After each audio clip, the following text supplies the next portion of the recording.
कैसे हैं आप।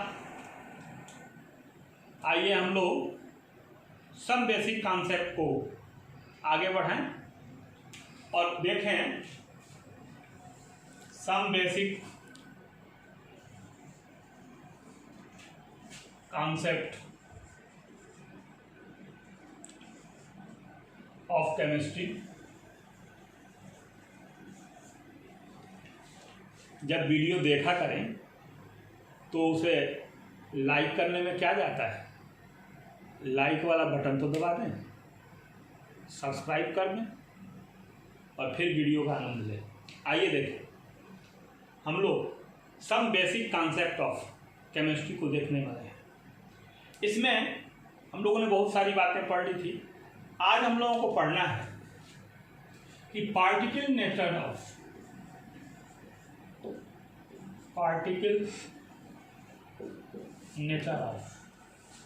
मैटर। ये पार्टिकल नेचर मैटर का क्या है, तो इसके संबंध में बहुत सारे चिंतकों ने बहुत सारी बातें कही, लेकिन आम लोगों के मन में भी पार्टिकल को देख करके, पदार्थ को देख करके बहुत सारी बातें मन में आती है। पहली बात तो यही है कि पदार्थ जो हैं वो ठोस, द्रव, गैस अर्थात विभिन्न भौतिक अवस्थाओं में क्यों पाए जाते हैं। दूसरी बात ये रही कि पदार्थ के भौतिक तथा रासायनिक गुण अलग अलग क्यों होते हैं। फिर मन में ये विचार आता रहा कि पदार्थ जब मिक्सर बनता है, मिश्रण बनता है, तो बहुत सारे यौगिक उसमें होते हैं, दो से अधिक तो होते ही हैं, दो होते ही हैं, तो उन दोनों के गुण अलग अलग क्यों होते हैं और वो अपने गुण को कायम रखते हैं। एक पदार्थ, फिर मन में विचार आया, दूसरे पदार्थ से रिएक्शन करता ही क्यों है, क्यों करता है।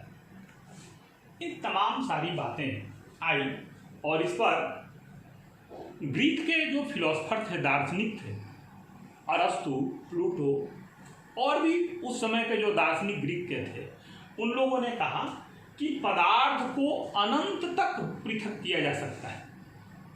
यानी पदार्थ को यदि आप बांटते जाएं, तोड़ते जाएं तो उसका कोई लिमिटेशन नहीं है, आप चाहे जहां तक तोड़ दें। ये किसने कहा? प्लूटो ने, अरस्तु ने और ग्रीक के उस समय के दार्शनिकों ने। लेकिन भारत के एक दार्शनिक थे जिनका नाम कणाद था, उन्होंने जरूर ये बात बताई कि पदार्थ जो है वह अविभाज्य कणों से मिलकर बना है। ये पार्टिकल नेचर ऑफ मैटर आ रहा है। इस बात का समर्थन ग्रीक के एक फिलोसफर डेमोक्रेट्स ने किया। तो हम लोगों ने देखा कि पार्टिकल नेचर का विचार कहाँ से शुरू हुआ और उसके बाद तीन बातें मैं बताऊंगा जिससे इसकी सत्यता प्रमाणित होती है। पहली बात तो ये कि डाल्टन एटॉमिक मॉडल,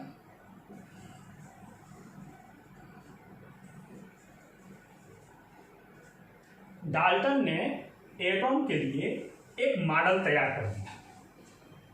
अभी तक छोटी छोटी बातें कही जा रही थी एटॉम के बारे में, जो स्मॉलेस्ट पार्टिकल है जिनसे मैटर बना होता है, उसी को डाल्टन ने एटॉम कहा। तो डाल्टन के सिद्धांत की पहली बात यही थी कि डाल्टन ने जिसको एटॉम कहा वो एटॉम नॉन ब्रेकेबल है। यही बात जो बताई थी कणाद कि एटॉम जो है नॉन ब्रेकेबल है और इसी से मिल करके पदार्थ का निर्माण होता है। तो पार्टिकल नेचर को मजबूती मिलती है ना, यहाँ सत्यापित होता है पहले ही एटॉमिक मॉडल में जिसको डाल्टन ने दिया। दूसरी बात कि एलिमेंट के, एक ही एलिमेंट के सभी परमाणु, यदि कोई एलिमेंट है और वो है आयरन एलिमेंट, तो आयरन में जितने परमाणु होंगे वो सभी परमाणु एक से होंगे। ये Fe है, तो ये Fe(x) है। बहुत सारे आयरन में Fe होते हैं, तो वो सब परमाणु गुणधर्म में समान है। तीसरी बात बताई कि अलग अलग तत्वों के परमाणु अलग अलग। चौथी बात बताई कि ये परमाणु यदि आपस में निश्चित अनुपात में मिलेंगे तो यौगिक परमाणु का निर्माण करेंगे। जो आज यौगिक कहा रहा है उसे ही डाल्टन ने यौगिक परमाणु कहा। तो यौगिक परमाणु का निर्माण करेंगे, जैसे ये हाइड्रोजन है, ये ऑक्सीजन है, ये जल का यौगिक परमाणु है। डाल्टन के सिद्धांत की जो बातें थी, जिसकी चर्चा हम लोग कर रहे हैं, ये बातें विश्वसनीय थी। इसके पहले के जो सिद्धांत थे, जैसे लोमोनोसोव थियरी, जिसको लैवोसियर थियरी, अभी हम लोग रासायनिक संयोग का नियम पढ़े, तो यह रासायनिक संयोग के नियम का पालन करता है। तो रासायनिक संयोग के नियम का पालन करता है। यह स्थिर अनुपात के नियम का पालन करता है।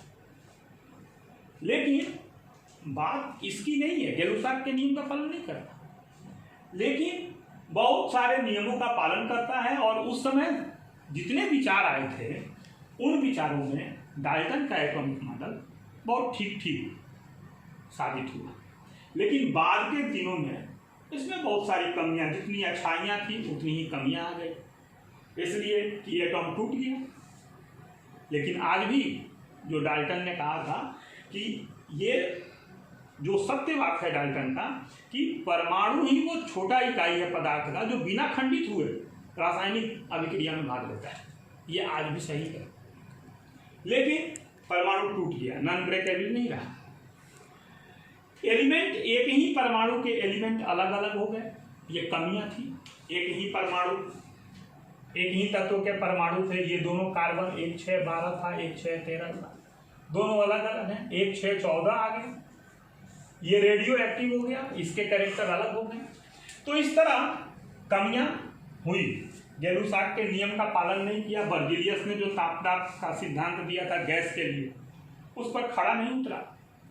ऐसा करके ये सिद्धांत गलत हो गया है। सिद्धांत जब गलत हो गया तो सिग्निफिकेंस है, महत्व है आज भी।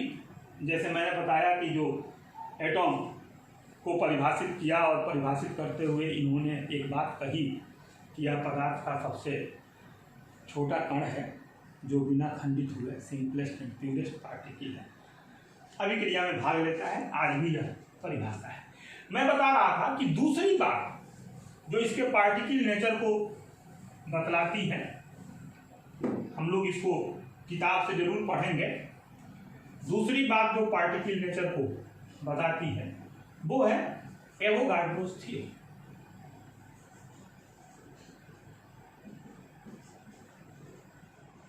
बर्जीलियस ने जो कॉन्सेप्ट दिया था उसने बताया था कि ताप दाब के निश्चित परिस्थितियों में किसी गैस के निश्चित आयतन में परमाणुओं की संख्या समान होती है। अब परमाणु की गिनती होने लगी ना, कण था तभी तो गिना गया। लेकिन उसी को एवोगाड्रो ने बताया कि ताप दाब के निश्चित परिस्थितियों में किसी गैस के निश्चित आयतन में अणुओं की संख्या समान होती है। ये एवोगाड्रो का नियम है। अब अणु आ गया, जो यौगिक परमाणु था उसकी जगह अणु आ गया, यौगिक परमाणु कालातीत हो गया। तो एवोगाड्रो ने अपना सिद्धांत दिया। ये सिद्धांत भी मील का पत्थर है जो बताता है कि पदार्थ में पार्टिकल नेचर है। तीसरी बात,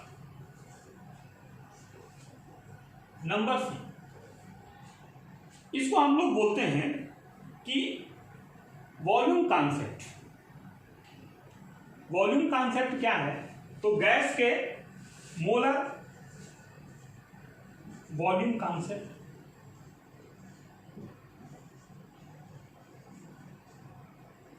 एक मोल गैस बराबर 22.4 litre at NTP.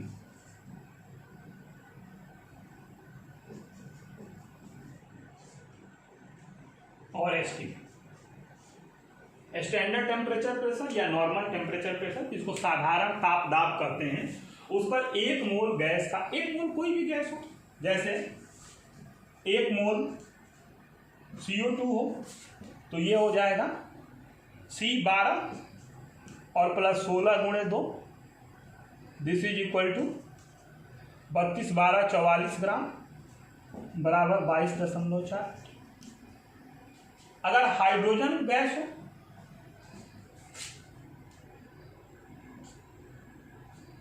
One mole hydrogen gas, तो ये बराबर हो जाएगा 2 ग्राम बराबर 22.4 लीटर।